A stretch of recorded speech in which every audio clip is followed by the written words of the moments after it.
4 helms of war, high plumed with flowing manes, and ran back, loaded down, to his father's side. He was the first to pull a helmet on and slide his bare arm in a buckler strap. The servants armed themselves, and all 3 took their stand beside the master of battle.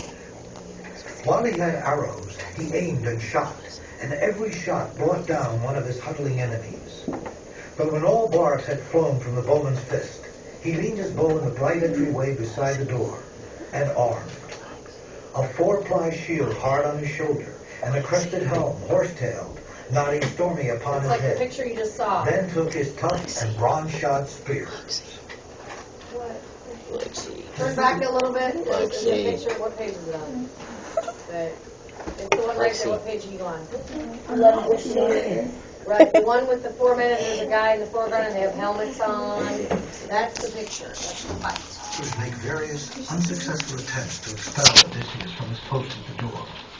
Athena urges Odysseus on to battle, yet holds back with fullest aid, waiting for Odysseus and Telemachus to prove themselves. 6 of the suitors attempt an attack on Odysseus, but Athena deflects their arrows. Odysseus and his men seize this opportunity to launch their own attack, and the suitors begin to fall.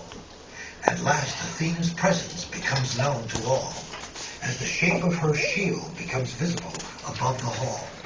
The suitors, recognizing the intervention of the gods on Odysseus' behalf, are frantic to escape, but to no avail.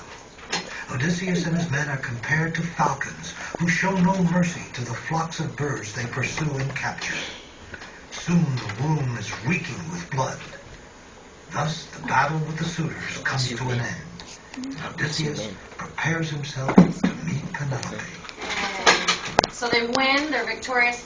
What they don't tell you is that he has, and this is in the long book, the original translation, is that he has Euryclea, the woman who raised his feet and noticed the scar on his leg. He has Euryclea gather up all of the people who had been unfaithful to him, all the servants, all the little maiden girls who let those guys gather up his own serving people that were unloyal to him. And there were girls that let the suitors do what they wanted. They were happy to do it. And so he takes these 12 girls, and there's one guy, but he doesn't do what, that have been disloyal to him, and he makes them all clean up the dead bodies and the blood and all the gore from the room where the fight was, and then he hangs them all to death. I know, but he's, if you're not loyal, a lot of those girls were just like giving secrets up. Like there was something about Penelope was weaving a shroud, and she said, when I'm done weaving this, I'll pick somebody.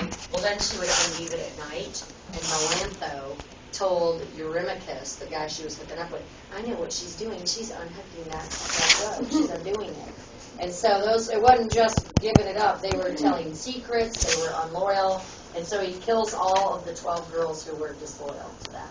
And another guy